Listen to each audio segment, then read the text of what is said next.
গোপালগঞ্জের কাশিয়ানীতে এক গৃহবধূর মৃত্যুর ঘটনায় স্বামী ও শাশুড়িকে আটক করেছে পুলিশ।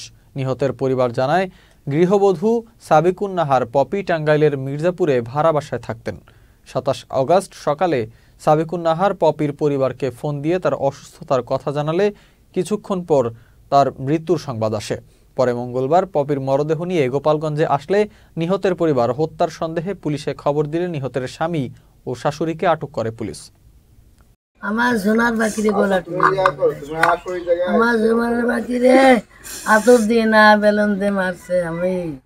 আমি ওর ভাসি চাই, আমি ভাসি যাই বাকি এনে যখন আমরা ওরা দেখছি ওর কাপড় উস্কোচ্ছি মুখের, তখনই আমরা দেখছি ও কত, ওর গলায় কত দেখে আমরা সন্দেহ করছি, বডি দেখছি, চেক করছি, তারপরে বুঝছি ওরা মারে ফেলছে। ওর স্বাভাবিক মৃত্যু না, ওর অস্বাভাবিক মৃত্যু হয়েছে।